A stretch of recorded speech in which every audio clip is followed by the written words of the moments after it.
Griffin Cole tightened one wrong sensor bolt during the night shift, and by morning 50 aircraft belonging to Ashcroft Meridian Air sat frozen on the tarmac like steel birds with broken wings. Chief Executive Vivian Ashcroft walked into the hangar in polished shoes and a stare cold enough to make every mechanic lower his eyes. She believed Griffin was the careless man who had wrecked a $2 billion deal. But when the engineers, the software specialists, and every expert money could summon all failed, the only person who understood what was truly wrong with the entire fleet was the man they had just tried to fire. If stories about quiet men proving the powerful wrong move you, stay close, because Griffin Cole's night was only beginning, and the truth was about to cost someone their whole career. The private airfield belonging to Ashcroft Meridian Air never fully slept, and past 11 at night, the maintenance wing hummed with a tired fluorescent kind of light that flickered every few seconds above Bay Number 4. Griffin Cole worked there most nights, his sleeves rolled to the elbow, his knuckles stained with grease that no soap ever fully lifted, a battered lunch pail sitting cold beside a toolbox whose corners had rusted soft over the years. He was a single father, and though his daughter rarely crossed his mind during work hours, tonight a short phone call from her babysitter had left a small ache behind his ribs, the kind he swallowed the way he swallowed most things. He did not complain about the hours or the pay, because complaining had never once fixed an engine or paid a mortgage. Around him, younger technicians moved with tablets glowing in their hands, glancing at him the way people glance at furniture that has outlived its usefulness. One of them, barely 25, laughed under his breath at the sight of Griffin's leather-bound notebook, the pages soft from years of handling, and asked why anyone still wrote things down by hand in an age of digital logs. Griffin did not answer him, because arguing with a man who had never once had a system fail him at 3 in the morning would have been pointless. He had learned long ago that explanations rarely changed the mind of someone who had already decided what kind of man you were before you opened your mouth. The hangar smelled of jet fuel and cold metal, a scent he had grown so used to over the years that he barely noticed it anymore, though it still clung to his clothes long after his shifts ended. Somewhere above him, a ventilation fan rattled with a familiar, uneven rhythm, one he could have repaired in 10 minutes if anyone had ever bothered to ask him. He kept his attention on aircraft number 17, where a small, unfamiliar oscillation kept appearing in the balance sensor readout, a flicker so faint that most people would have dismissed it as static. Dalton Pierce, the director of operations, strode past with his tie still knotted perfectly despite the late hour, and made a point of mentioning, loud enough for others to hear, that Ashcroft Meridian did not need garage mechanics fumbling around before the most important morning in company history. Griffin absorbed the comment the way stone absorbs rain, without visible reaction, though something tightened quietly behind his eyes. He tried to flag the strange oscillation to a supervisor, but was waved off, since tomorrow the chief executive herself would walk 50 investors past this exact fleet, and nobody wanted delays over what looked like a rounding error. So Griffin returned to his work alone, the hangar's quiet groaning around him, unaware that the small anomaly he had noticed would soon determine the fate of the entire airline. He thought briefly of his daughter, asleep by now in a small house across town, and of the promise he had made her that someday his hands would build something people finally noticed. It was a promise he repeated to himself more for his own sake than for hers, a quiet anchor against the long nights and the aching knees that came with age and years of crouching beneath landing gear. He did not resent the work itself, only the way it made him invisible to people who walked past him every day without learning his name. 22 years he had spent inside hangars just like this one, first in Kansas, then 2 other cities before landing here, each move driven by necessity rather than ambition. He had never once caused an aircraft to fail inspection, a record he was quietly proud of, though pride was not a currency anyone at Ashcroft Meridian seemed interested in trading. Near 1 in the morning, working quickly to finish before the hangar sealed for the night, Griffin reached the auxiliary pressure sensor housing on aircraft number 17, a routine panel he had opened hundreds of times before. In his hurry, distracted by the earlier confrontation and the late hour pressing against his eyelids, he tightened the retaining bolt on the sensor cover a fraction more than necessary, just enough to trip an internal maintenance status flag rather than damage anything mechanical. It was the only real mistake he made that night, a small miscalibration invisible to the eye, harmless to the aircraft itself, yet enough to nudge a sleeping alarm system awake. He did not know it yet, but that tiny signal was about to travel through a network no one at Ashcroft Meridian fully understood, waking something far larger than a single loose bolt ever should have. He closed the panel, wiped his hands on a rag that had long since stopped being white, and logged the completed inspection in his notebook exactly as he had done thousands of times before. The clock above the bay door read 20 minutes past 1, and Griffin allowed himself a rare moment of stillness, leaning against the fuselage and listening to the building settle around him. Outside, a light rain had begun to fall against the corrugated roof, a soft, steady percussion that usually helped him think. He had no reason to suspect that anything was wrong, no warning bell in his gut, only the ordinary fatigue of a man who had worked too many hours for too many years. By the time he clocked out and drove home through empty streets, the hangar behind him sat dark and quiet, 50 aircraft sleeping under a night sky that gave no indication of the storm waiting for all of them at sunrise. By 7 the next morning, when Vivian Ashcroft arrived with Preston Kingsley, the board chairman, and Blythe Carrington, the sharp-eyed attorney representing the incoming investors, all 50 aircraft on the tarmac displayed the same blinking red warning across their diagnostic panels. Not one plane could be cleared for departure, because an automated safety protocol had locked the entire fleet simultaneously, an event so rare that most of the senior staff had never witnessed it before. Dalton Pierce moved fast, pointing toward Griffin before anyone else could speak, declaring that the malfunction had originated on aircraft 17, the last plane Griffin had touched. The other mechanics said nothing, their eyes fixed on their boots, none willing to draw attention to themselves in front of the board chairman. Griffin tried to explain, calmly, that a single loose sensor bolt could never cascade into 50 simultaneous system failures, unless something deeper in the shared network was already broken. Vivian studied his worn toolbox, his faded uniform, and the exhaustion etched into his face, and decided in the space of a breath that a cheap mistake from a cheap man had just threatened to collapse an empire she had spent a decade building. She had flown in from the coast only hours earlier, rehearsing her presentation to the investors on the plane, imagining the moment she would finally silence the critics who doubted a woman could run an airline of this size.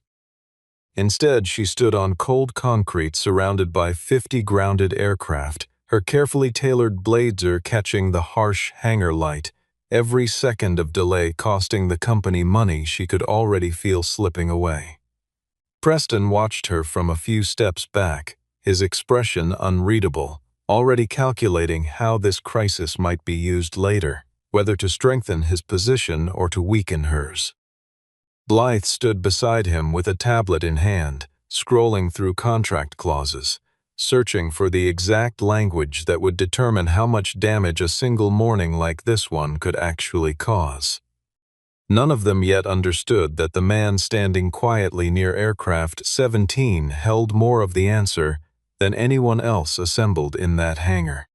She called an emergency meeting right there in the hangar, refusing to wait for a conference room while 50 grounded aircraft loomed behind her like silent proof of failure. Dalton exaggerated everything he could, describing Griffin as an employee already flagged once before for working too slowly, twisting caution into incompetence with practiced ease. Preston Kingsley pressed Vivian hard, reminding her that the investors watching this unfold represented $2 billion in reputations far more powerful than her own, and that decisive punishment now would calm nervous money later.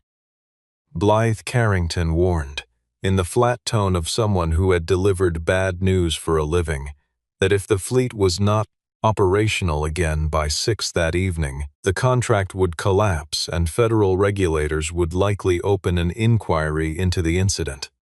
Under that pressure, Vivian ordered Griffin's badge confiscated in front of the entire hangar staff, a public stripping meant to reassure everyone watching that accountability still existed at Ashcroft Meridian. Griffin did not raise his voice or protest the decision outright. He simply asked quietly to see the diagnostic history one final time before he was escorted out. Dalton mocked the request, telling him a man about to be terminated had no business touching fleet-level systems, and several junior staff members laughed along nervously, eager to align themselves with power rather than compassion. Vivian, perhaps out of curiosity, or perhaps because some instinct told her the morning was not as simple as it appeared, granted him 3 minutes and not 1 second more. Griffin explained, in plain and unhurried language, that the warning pattern had not begun with a single sensor at all, but with a synchronization failure rippling across 50 separate maintenance modules at once. He told her, without raising his voice, that firing him now would only guarantee she never learned why 50 aircraft had started lying to her all at the same moment. The hangar went silent after he said it, the kind of silence that makes even confident people reconsider their next move, and for one unguarded second Vivian's certainty flickered. Then Preston cleared his throat, reminding everyone of the ticking clock, and the meeting moved forward without further comment from Griffin.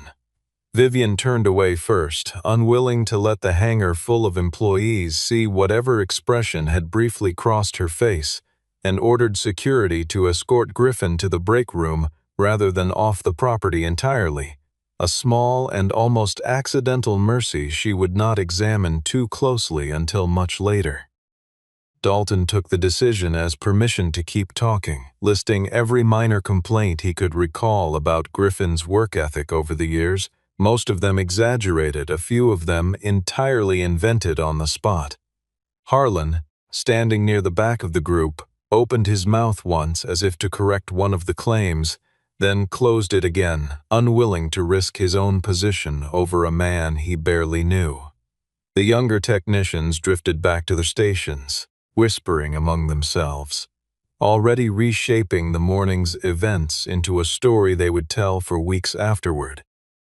Griffin sat alone in the small break room, staring at a cup of vending machine, coffee he had no intention of drinking, listening through the thin walls as the crisis outside continued to grow louder.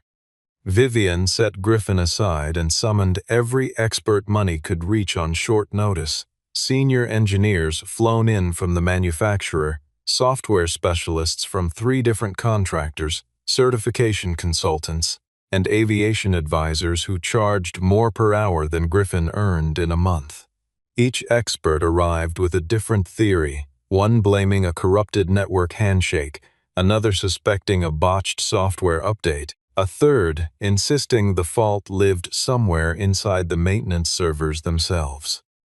Hours slipped away while technicians attempted reset after reset, and each failed attempt only tightened the lockdown further, pushing more aircraft into a mandatory extended maintenance hold that made the situation measurably worse. Screens across the control room blinked red in stubborn unison, refusing every workaround the specialists proposed, while investors waiting in a nearby conference room grew visibly restless behind the glass. One of the manufacturer's senior engineers, a man named Foster Whitlock, who had flown in on the earliest possible flight, insisted the fault had to be a corrupted firmware push, and spent nearly 2 hours rewriting configuration files that changed nothing at all.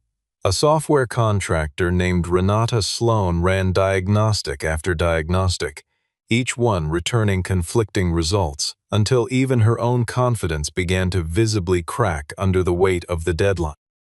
Vivian paced the length of the control room more times than she could count, checking her phone every few minutes for updates from the investor's side, each message shorter and colder than the last. Preston hovered near her shoulder, offering suggestions that sounded more like warnings, reminding her repeatedly what failure today would mean for both of their futures at the company. The specialist's confidence, so solid at 8 in the morning, had eroded into something closer to quiet desperation by early afternoon, and still no one had found the true source of the problem. Quietly, without drawing attention, Dalton deleted several maintenance log entries from months earlier, erasing a trail that would have shown he ignored a minor warning long before tonight's disaster began. Harlan Voss, the longtime head of the technical department, noticed the deletion on a backup terminal but said nothing, his loyalty to his own job outweighing, for the moment, his loyalty to the truth.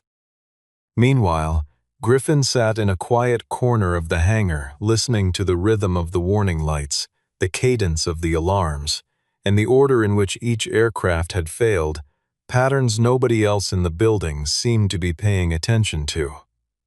Something about the sequence felt familiar to him, a pattern that echoed a smaller crisis he had lived through years earlier at a modest repair facility in Kansas, where he had once helped design a temporary fix for an aging sensor module.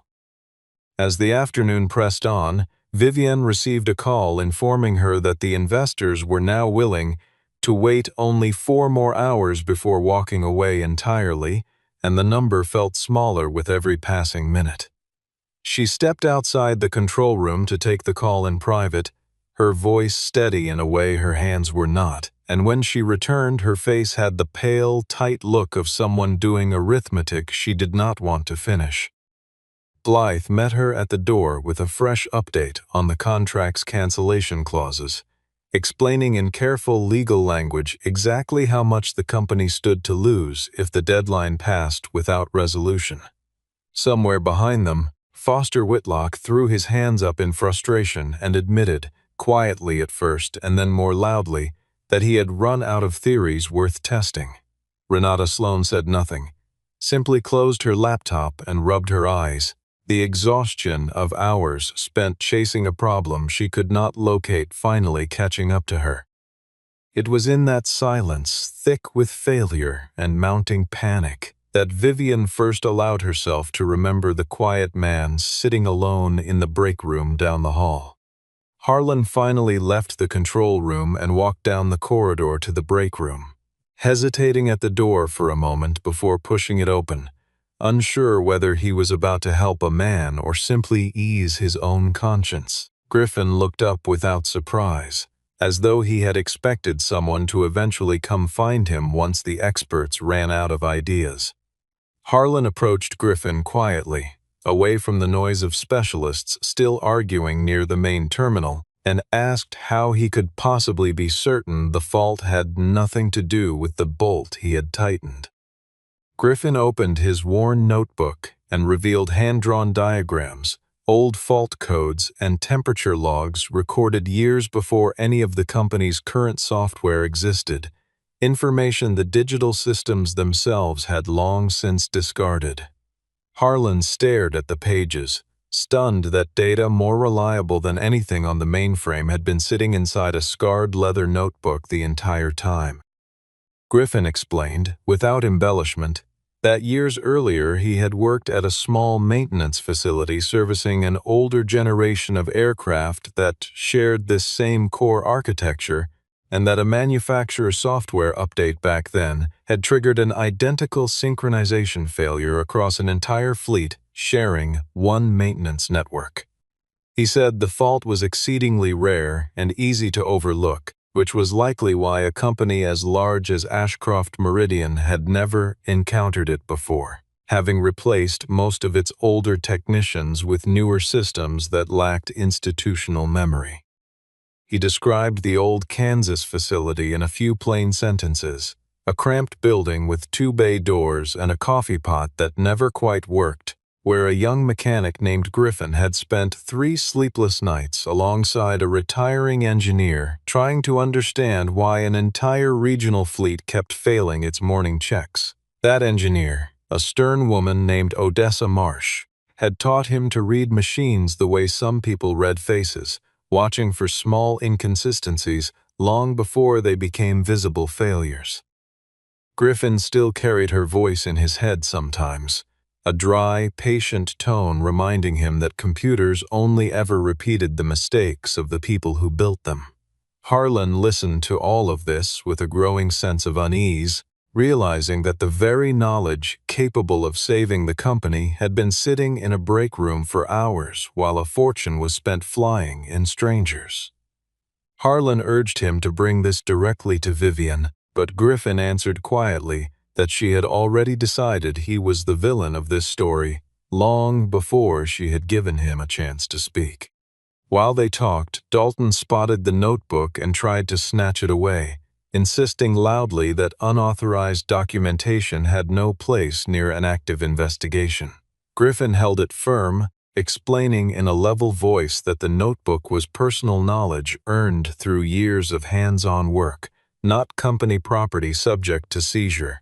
Vivian, walking past on her way to another failed briefing, witnessed the confrontation and paused, something shifting behind her expression as she watched Griffin stand his ground without anger or panic.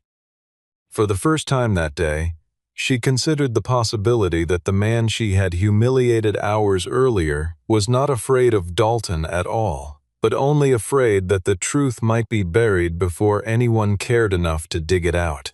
She said nothing yet, but she did not walk away either, lingering just long enough to notice the calm certainty in Griffin's eyes, so different from the practiced confidence of the men she had paid to solve this crisis. Dalton, sensing that his window to control the narrative was closing, tried once more to steer her attention back toward the control room, mentioning that Foster Whitlock wanted a decision on a new theory involving the satellite uplink. Vivian waved him off without looking away from Griffin, an act so small and so uncharacteristic that Preston, watching from across the hangar, felt a flicker of genuine alarm for the first time all day.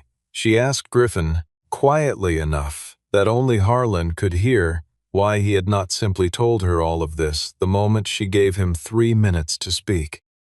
Griffin answered that 3 minutes was never enough time to explain 15 years of experience to someone who had already made up her mind, and that he had chosen instead to wait for a moment when she might actually be ready to listen.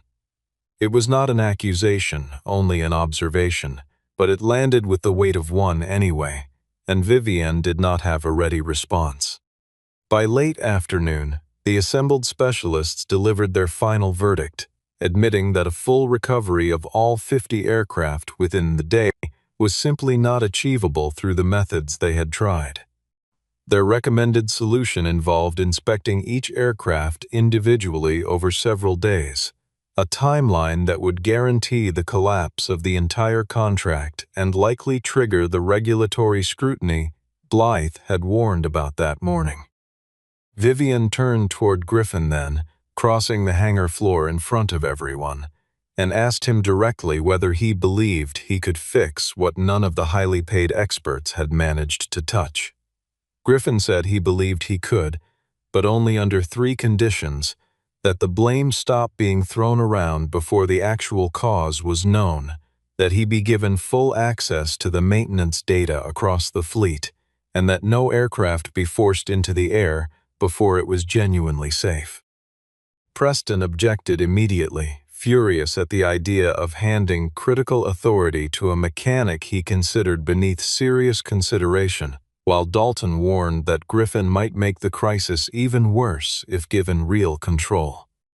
Vivian weighed the risk for only a moment before making her decision, walking to the security desk herself and authorizing temporary system access under Griffin's name in front of the entire staff. Preston tried one final objection, arguing that granting a suspended employee access to fleet-critical systems exposed the company to liability far beyond anything the current crisis had already created. Vivian reminded him, in front of the assembled staff, that the company was already exposed to total liability the moment 50 aircraft went dark simultaneously, and that liability from trusting the one person with an actual theory seemed, by comparison, a reasonable risk. Blythe did not object, choosing instead to quietly document the decision for the record, aware that whichever way this gamble turned out, the paper trail would matter enormously afterward. Dalton opened his mouth to argue further, then thought better of it, retreating toward the back of the group where his earlier confidence had visibly begun to wilt. The moment carried a quiet weight that everyone in the hangar seemed to feel at once. The same man whose badge had been confiscated hours earlier now, standing with clearance to the company's central maintenance network. Griffin did not celebrate the reversal or acknowledge the stunned faces around him. He simply rolled his sleeves higher, walked into the maintenance control room, and asked everyone present to give him 20 minutes of complete silence. Vivian granted the request without hesitation, waving off Preston's protest with a sharp look that ended the conversation before it could restart. Inside the control room, Griffin spread printouts across a long steel table, cross-referencing module generations, update histories, and the exact sequence in which each aircraft had triggered its alarm. He worked methodically, the way a surgeon works, without wasted motion, while outside the glass wall a small crowd gathered to watch a man they had dismissed hours earlier become, quite suddenly, the only person capable of saving the day.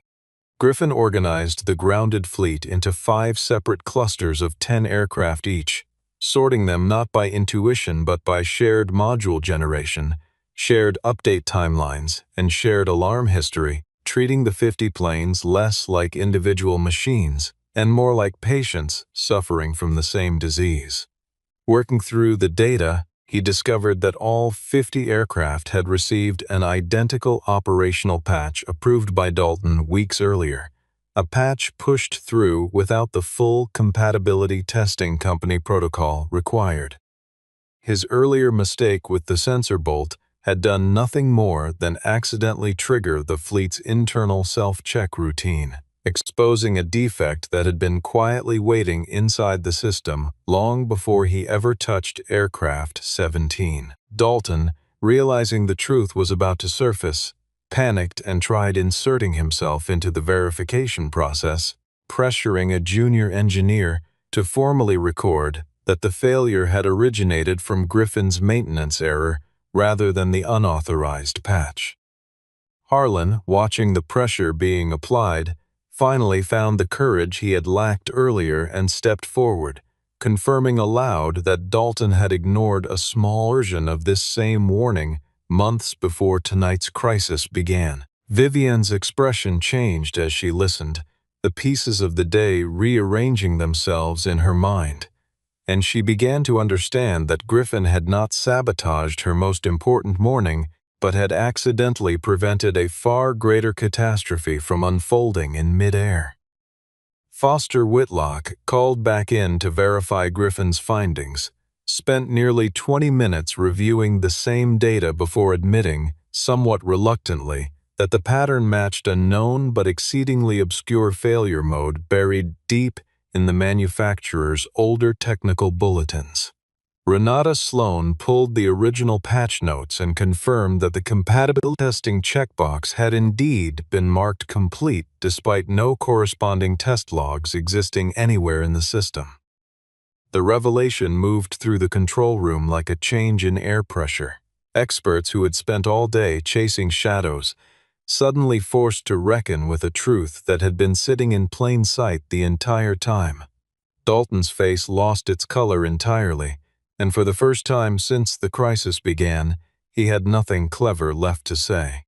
Working with methodical patience, Griffin isolated Aircraft 17 first, clearing its false synchronization state, rechecking every module cluster by hand, and confirming each result, using an old analog diagnostic device that had once drawn laughter from the younger staff. The rusted toolbox and the outdated equipment that had made him a target for mockery earlier that night were now the only tools in the building capable of reading the true signal buried beneath layers of corrupted software reporting. One by one, other technicians who had avoided him hours earlier began quietly assisting, following his instructions without argument, the earlier mockery replaced by a kind of cautious respect nobody wanted to say out loud yet. Dalton hovered near the edge of the room, sweat visible along his collar, watching his carefully constructed narrative collapse with every aircraft Griffin successfully cleared. Vivian stayed close through most of it, no longer observing from a distance, but walking the hangar floor beside him, asking careful questions and listening to his explanations without the condescension she had shown that morning. The gap between the powerful chief executive and the overlooked night mechanic narrowed with each passing hour, not through any dramatic speech, but through the simple accumulation of proof. At one point, Vivian asked him directly why he had stayed at Ashcroft Meridian all these years, instead of pursuing a position with more recognition, and Griffin answered honestly that recognition had never been the point, only steady work and a schedule that let him pick his daughter up from school on the mornings he was free. She had no immediate response to that either, struck by how small his ambitions sounded compared to her own, and yet how much more solid they seemed standing in the middle of a crisis her own ambitions had helped create. Around the 15th aircraft, a young technician named Casey Whitfield worked up the courage to ask Griffin a direct technical question instead of simply following orders. And Griffin answered patiently, the way a teacher answers a student rather than the way a man answers an interruption. By the 20th aircraft, several members of the original hangar crew had gathered around without being asked, offering to help wherever they could, the earlier mockery of hours before now, feeling like it belonged to an entirely different day. As Griffin cleared his 20th aircraft, Preston pulled Vivian aside and urged her to tell the waiting investors that the crisis had already been resolved by a lower-level employee who had since been appropriately disciplined, a version of events designed to protect the company's image without acknowledging the deeper failure.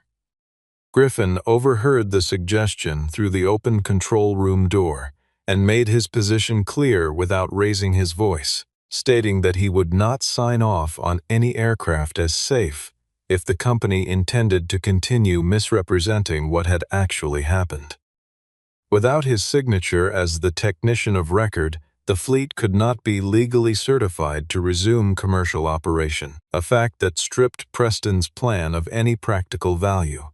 Preston's frustration boiled over, and he called Griffin a man who did not understand his place within the company hierarchy, a comment that landed heavier in the silence that followed than he perhaps intended. Griffin answered simply that a person's place in a hierarchy had never once made an aircraft safer. Only the correct procedure could do that, and procedure was the one thing he refused to compromise. Blythe Carrington reviewed the technical records herself and confirmed that Griffin's account matched the evidence precisely, warning Preston that misattributing blame now would expose the company to far greater legal risk than telling the truth ever could. She reminded him, in the measured tone of someone who had seen careers end over smaller lies, that federal investigators reviewing an incident of this scale would eventually uncover the same maintenance records she had just reviewed, and that a company caught concealing the truth after the fact would suffer far worse consequences than one that disclosed it honestly from the start. Preston's jaw tightened, the calculation behind his eyes shifting visibly as he weighed his own reputation against the mounting evidence stacking up against him. For a moment it seemed he might still argue further, but Blythe's flat, unhurried certainty left little room for negotiation.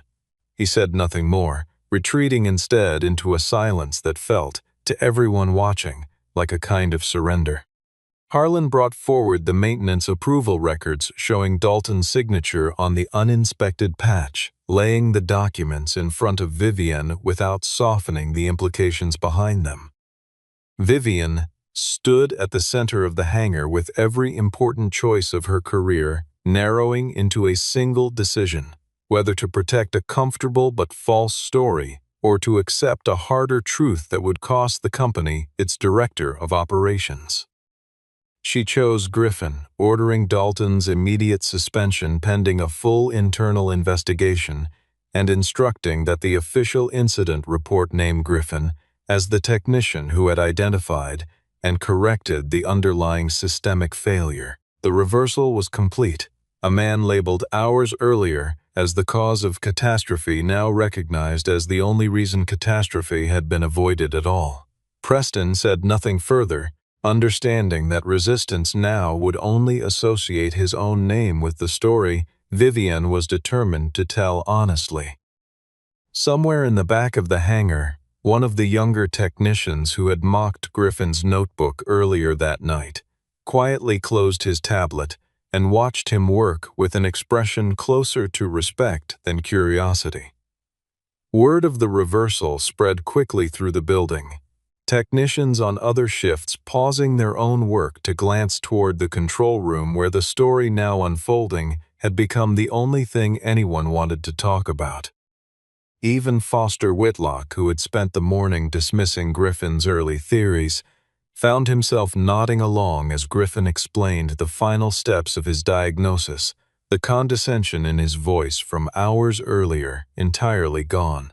Vivian noticed the shift in the room, too, the way authority seemed to have quietly relocated itself from the men with expensive titles to the man with the worn leather notebook.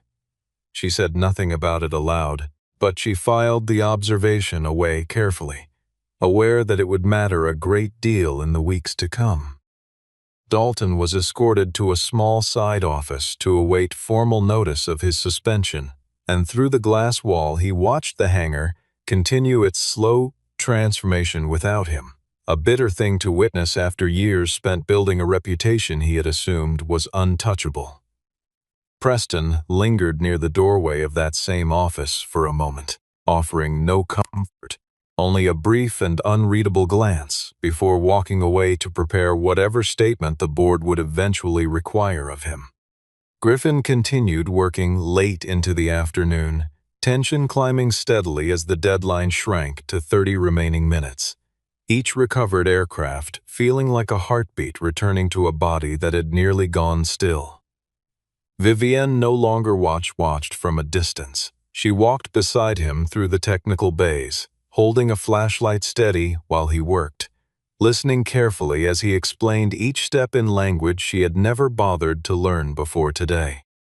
The final aircraft to clear was number 17, the same plane where the night's confusion had first begun, and Griffin discovered that its auxiliary sensor had been quietly masking a deeper fault across several previous inspections, all of them signed off by Dalton without proper scrutiny. He corrected the calibration precisely, ran the diagnostic sequence 3 separate times to be certain, and watched the readout settle into a steady, healthy rhythm at last. When the central display finally shifted all 50 status indicators to green simultaneously, a quiet wave of disbelief moved through the hangar, no cheering or dramatic outburst, only the sound of engines beginning their test cycles echoing off the metal walls. Vivian turned to him using his full name for the first time that day and said that he had not simply repaired an aircraft fleet this afternoon, he had repaired something far larger inside her company that she had not realized was broken. Around them, the hangar staff broke into quiet applause, the sound rising and swelling until even the exhausted specialists who had failed earlier joined in, their earlier frustration giving way to something closer to relief and admiration. Harlan stepped forward and shook Griffin's hand firmly, thanking him not just for solving the crisis, but for the courage it had taken to keep pushing forward after being publicly humiliated hours earlier. Griffin accepted the gesture with the same quiet composure he had carried through the entire ordeal, neither seeking the attention nor shrinking from it, simply standing amid the noise like a man who had done nothing more than his job. Somewhere near the back, Casey Whitfield snapped a quick photograph of the fully illuminated status board, all 50 indicators glowing a steady green, a small keepsake of a night that would be talked about in that hangar for years afterward. In the days that followed, Dalton was formally removed from his position overseeing technical operations, the internal investigation confirming everything Harlan and Griffin had already proven on the hangar floor. Preston attempted to salvage some credit for the board by claiming the leadership had always valued transparency. But Vivian refused to let him rewrite the story in his favor, addressing the investors directly and explaining that the failure had grown from a culture that dismissed frontline warnings, not from the carelessness of one underpaid mechanic. Blythe confirmed publicly that Griffin's early detection had likely saved the company from catastrophic losses, both financial and human, since an undiscovered fault of that scale could have proven fatal once the fleet was airborne. The investors, satisfied by the transparency and the corrective measures announced afterward, chose not to withdraw from the contract, though they did insist on a full restructuring of the operations department going forward. Vivian personally offered Griffin the newly created position of Senior Safety and Maintenance Advisor for the entire fleet, a role with a salary and title far beyond anything he had imagined possible weeks earlier. Griffin did not accept immediately, telling her plainly that a title meant little if the company continued treating its mechanics as invisible until a crisis forced someone to notice them. Vivian fell silent at that response, the truth in it landing harder than any argument Preston or Blythe had made all week, and she understood then how close her own arrogance had come to destroying everything she had built. She thought of every mechanic, every baggage handler, every quiet frontline worker whose warnings had likely been dismissed the same way Griffin's had been dismissed that morning, and wondered how many smaller crises had already slipped through unnoticed because no one had thought to listen. Over the following days, she requested a full review of how frontline reports were handled across every division of the company, determined that the culture responsible for nearly costing them everything would not be allowed to continue quietly in the background. Harlan was promoted to oversee the new review process, a decision that surprised him given his earlier hesitation, though Vivian told him privately that recognizing a mistake and correcting it counted for more than never making one at all. The changes did not happen overnight, and some members of the old leadership grumbled about the new procedures slowing down operations. But Vivian held firm, unwilling to repeat the same costly blindness twice. Weeks later, the hangar operated under an entirely different set of procedures. Every warning raised by a technician now required to be formally logged and reviewed before being dismissed by anyone, regardless of rank. Griffin no longer worked alone in the dim corner of the night shift. He now trained a growing team of new maintenance staff, teaching them the same careful attentiveness that had once been mocked as old-fashioned. His daughter appeared only briefly near the end of the story, arriving one evening to walk him home after his shift, pausing when she noticed his name freshly printed on the hangar's newly installed safety recognition board. Neither of them said much about it, but the quiet pride on her face said everything the story needed to say about the years of sacrifice behind that single line of text. She asked him, in the simple way children ask important questions, whether he had been scared during all of it, and Griffin admitted that he had been, though not in the way she might have imagined. He told her he had not been afraid of losing his job, only afraid that no one would ever take the time to listen before deciding who he was. She considered that for a moment, then reached for his hand the way she had done since she was small. and together they walked the long path from the hangar toward the parking lot, without needing to say anything further. Vivian found Griffin outside near the runway one evening not long after, the sky beginning to soften into orange, and told him plainly that she was sorry for judging him by a worn uniform and a single small mistake before ever hearing his side of the story. Griffin answered that a small mistake had never frightened him. What frightened him were people with enough power to admit they were wrong who chose silence instead. She had no response for that, only a nod, understanding that some lessons could not be softened no matter how carefully they were delivered. In the final light of that evening, 50 aircraft lifted off the runway one after another, engines steady, systems clear. Each departure a quiet proof of the work no one had believed one tired mechanic could accomplish alone. Griffin stood on the ground below, dressed in the same faded uniform he had worn for years, not wealthy, not celebrated in any loud or public way, yet for the first time in his career, an entire empire looked at him with something it had never offered before, genuine respect. And somewhere above him, as the last plane disappeared into the darkening sky, the quiet man who had once been blamed for everything became, in the eyes of everyone who mattered, the reason the company still existed at all.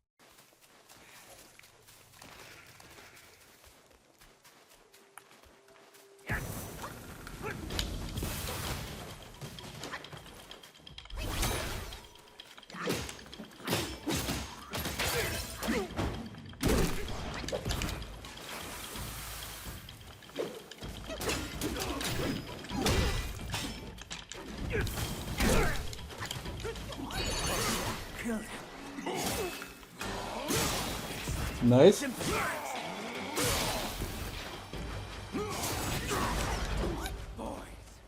Nice.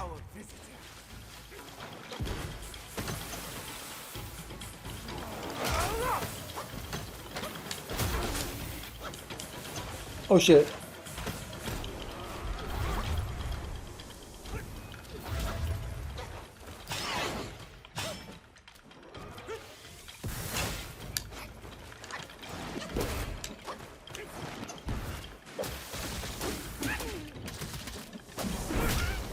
Oh man.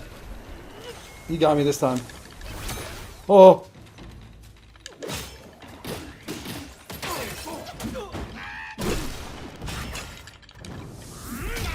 Oh my gosh.